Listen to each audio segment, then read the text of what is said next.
اسلام آباد لے چلتے ہیں۔ وزیر مملکت برائے پیٹرولیم مصدق ملک نیوز کانفرنس کر رہے ہیں۔ تو ان کا باپ اور ان کی ماں آگے بڑھ کے کفن پہ سے ان کا کفن کا جو کپڑا تھا وہ اٹھا کے ان کو دکھا رہے تھے کہ یہ دیکھو، اور لوگ پیچھے ہٹ رہے تھے۔ یعنی بربریت کی وہ ایک ایسی تصویر تھی جس طرح ان کی چھوٹے چھوٹے بچوں کی لاشیں مسخ ہو چکی تھیں، وہ دیکھنے سے قاصر تھے۔ یعنی وہ لوگ جو صحافی، جو اہل قلم ہیں، جو روز یہ بربریت دیکھتے ہیں، اس بربریت کو دیکھنے سے قاصر تھے، اور وہ ہاتھ اٹھا کے کہہ رہے تھے کہ اسے رہنے دیں، اور ان کا باپ کہہ رہا تھا کہ بنا تصویر، دکھا لوگوں کو یہاں پہ کیا ہو رہا ہے۔ تو یہ ہے وہ ملک جو انسانی حقوق کی پامالی پہ تبصرہ کر رہا ہے۔ ایک اور کلپ وہ بھی چلتا رہا ہے بہت دن، ابھی بھی آپ ڈھونڈیں گے تو مل جائے گا، اور وہ یہ ہے کہ اسرائیلی فورسز فائرنگ کر رہی ہیں، اور ایک باپ ڈھال بن کے اپنے چھوٹے چھوٹے بچوں کے سامنے کھڑا ہے، اور مسلسل فائرنگ ہو رہی ہے، اور مسلسل ہاتھ جوڑ کے معافی مانگ رہا ہے، اور اپنے بچوں کے سامنے کھڑا ہے، اور پھر اس کو گولیاں لگتے دیکھی، اس کے بچے کو گولیاں لگتی، سب کو تڑپتے دیکھا، سب کو مرتے دیکھا۔ یہ ہے وہ ملک جو پہلے قابض ہوا زمین پہ فلسطینیوں کی، اور یہ تو دو خاکیں ہیں، ایسے ہزاروں خاکے مجھے آپ کو بتانے کی ضرورت نہیں، آپ خود جا کے دیکھ لیجئے، اور آپ اوڈیسٹی دیکھیں کہ وہ ملک جس سے زیادہ گھنونا انسانی حقوق کی پامالی کا ریکارڈ کسی کا نہیں، وہ کل کہہ رہا ہے کہ پاکستان کے اندر ذرا حقوق پہ خیال کیجیے۔ تو یہ تو ہو گیا کہ کون کہہ رہا ہے۔ اب میں آپ کو بتانا چاہتا ہوں کہ کیا کہہ رہا ہے، اور یہ کس وقت کہہ رہا ہے۔ وقت کیا ہے؟ 9 مئی کے بعد کا۔ وجہ کیا ہے کہ وہ لوگ جنہوں نے ہمارے شہیدوں کے مجسمے اٹھائے، ان شہیدوں کے جنہوں نے چھاتیوں پہ گولیاں کھائیں، اس ملک کے لیے، آپ کے دفاع کے لیے، آپ کے بچوں کے دفاع کے لیے، اور ایسی بہادری دکھائی کہ ہندوستانی فوج یہ کہنے پہ مجبور ہو گئی کہ ہم نے اتنا بہادر آدمی آج تک انسانی تاریخ میں نہیں دیکھا۔ اور یہاں پہ ہمارے کچھ لوگوں نے ہماری آنکھوں کے سامنے سیاسی مقاصد کے حصول کے لیے ان کے مجسمے اٹھائے، انہیں ٹھوکریں ماری، اٹھا کے نیچے پھینکا اور تصویریں بنائی۔ اور آپ نے دیکھا کور کمانڈر کا گھر، یعنی جس کور کو آپ کے بچوں کی حفاظت پہ مامور کیا گیا ہے، لاہور کے کور کمانڈر، کہ اگر کوئی باہر سے حملہ کرے تو وہ تمام فورس جو کور میں آتی ہے وہ ایک سیسا پلائی دیوار بن کے سامنے کھڑی ہو جائے آپ کے بچوں کی حفاظت کے لیے۔ دشمن تو ان کا کچھ نہیں بگاڑ سکا۔ 65 میں اس نے کوشش بھی کر کے دیکھ لی، بڑے خواب دیکھے انارکلی کے، جم خانہ میں آ کے پارٹی کرنے کے، اور منہ کی کھانی پڑی۔ اور وہ تمام شہداء، عزیز بھٹی شہید وہاں پہ تھے، جن نے دیوار بن کے ان کا مقابلہ کیا۔ انہیں دشمن تو کچھ نہیں کر سکا،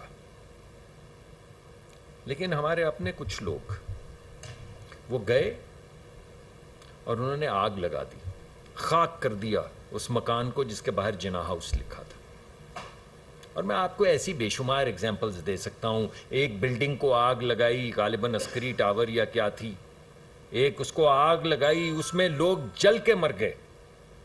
یہ کھیل ہے بھائی، آپ لوگوں کو زندہ جلا دیں۔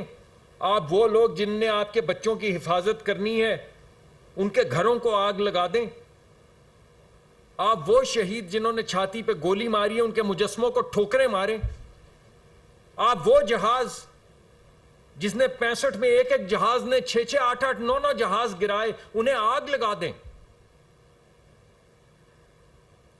اور اگر آپ سے پوچھا جائے کہ آپ نے یہ کیا کیا، تو وہ انسانی حقوق کی پامالی ہے۔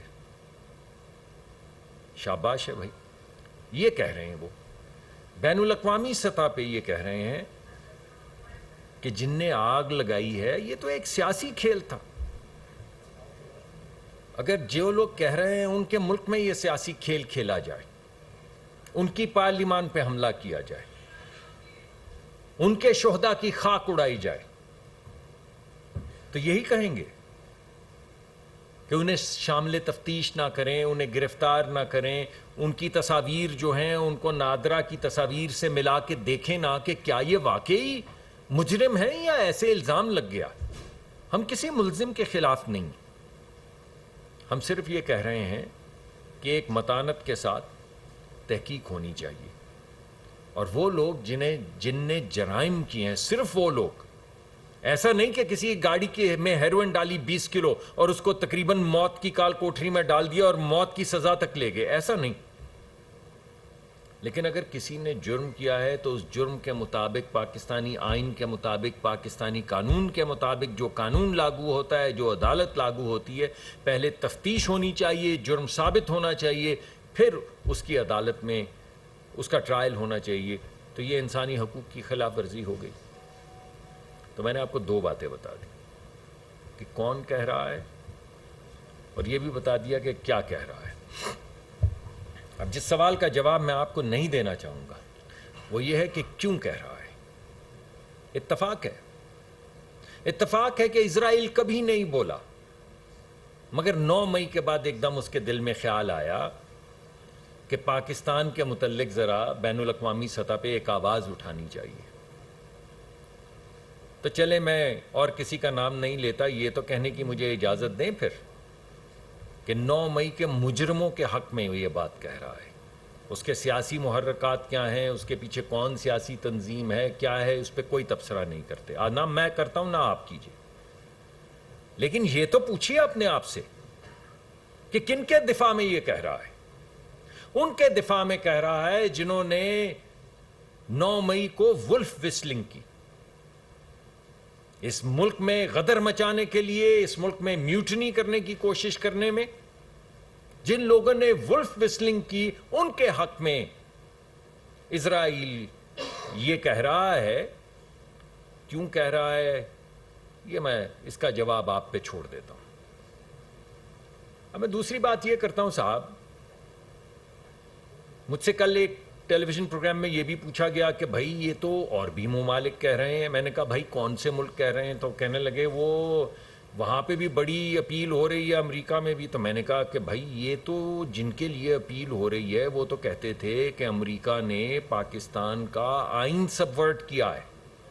آپ کو یاد ہوگا کہ ایک ہماری یہاں پہ یہ تحریک انصاف کے سربراہ جو ہیں، انہوں نے پورے مجمع میں ایک جیب سے کاغذ نکالا، انہوں نے کہا یہ دیکھ، یہ ہمارے ملک کے خلاف سازش ہو رہی ہے، ہمارے ملک کے آئین کو امریکہ پامال کر رہا ہے، ہمارے ملک کے اندر ایک جمہوری الیکٹڈ حکومت جو ہے اس کو امریکہ الٹا رہا ہے۔ یعنی آئین کو پامال کر رہا ہے، الیکٹڈ جمہوری حکومت کو ہٹا رہا ہے، یعنی الزام یہ لگا رہے تھے۔ ویسے جن کے اوپر الزام لگایا ان کی بعد میں بڑی تعریفیں کرتے رہے، لیکن اس وقت یہ کہہ رہے تھے کہ یہ سب کچھ ہو رہا ہے۔ اگر آپ اس متن کو پڑھیں تو لگتا ہے اس کا مطلب یہ ہوتا ہے کہ یہ اعلان جنگ ہے جب کسی ملک کے آئین کو پامال کیا جائے، جب کسی کی پارلیمان کو پامال کیا جائے۔ اس کے کچھ دن بعد آپ نے وہ بھی دیکھ لی، وہ فون کانورسیشن تو خود ہی صاحب نے نکال دی، جس میں منتیں کر رہے تھے کانگریس وومن کی کہ آپ کا اقبال بلند ہو، ایک خط لکھ ڈالیے ہمارے حق میں، بڑی دور تک آپ کا خط جائے گا، یہاں پہ بہت سے لوگوں کی بچت ہو جائے گی۔ آپ مجھے بتائیں کہ کیا بات ہم مانیں؟ اسرائیل والی بات مانیں، امریکہ کے اندر جو اسی سیاسی جماعت کے لوگ ہنگامہ آرائی کرتے پھر رہے ہیں پی ٹی آئی کے، ان کی بات مانیں، وہ جو کانگریس وومن کے ساتھ ٹیپ باہر نکلی وہ والی بات مانیں، یا سائفر والی بات مانیں؟ کوئی آپ کو اس میں نظر آتی ہے کوئی بات، ایک کوئی سینسیبل بات نظر آتی ہے کہ چند ہفتے پہلے وہ آپ پہ حملہ آور ہے، آپ کے آئین کو پامال کر رہے ہیں، چند ہفتے بعد آپ ان کی منتیں کر رہے ہیں؟ کن کی منتیں کر رہے ہیں؟ کن کی منتیں کر رہے ہیں؟ جنہوں نے آپ کے مطابق ملک کے پارلیمان کو پامال کیا، آپ کے مطابق ملک کے خلاف سازش کی۔ ارے بھائی آپ کون لوگ ہیں؟ آپ کیا کرنا چاہ رہے ہیں؟ اس وجہ سے میری آخر میں درخواست صرف یہ ہے کہ بھائی جانے دو. سیاست کی زد میں صرف سیاسی حریف ہونے چاہیے, اور وہ بھی صرف سیاسی مقدمہ کے طور پہ. ہماری کیا دشمنی ہے ایک دوسرے سے؟ آپ نے سیاسی حریفوں کی گاڑیوں میں ہیروئن ڈال دی, آپ نے لوگوں کو موت کی کال کوٹری میں ڈال دیا, آپ نے لوگوں کی بچیوں کو رگیدا, ان کے متعلق جو لغویات کہیں وہ انسان دوبارہ ریپیٹ کرنے سے قاصر ہے. آپ اس ملک کو کیا بنانا چاہتے؟ تو بھائی چھوڑ دیں اور تھوڑی بات کرنے دیں ترقی کی, تھوڑی بات کرنے دیں آگے بڑھنے کی.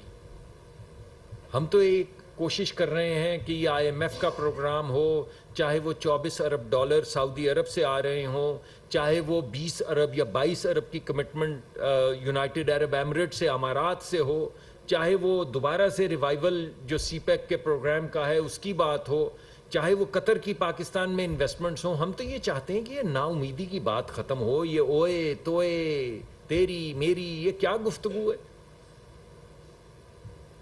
آگے بڑھیں, ہاتھ تھامیں ملک کا, کو ترقی کی بات کریں, کچھ انویسٹمنٹ کی بات کریں, کچھ امید کو, اپنے بچوں کو امید دلائیں. ملک کے اندر کوئی 180-200 ملک ہیں, کہیں ایسے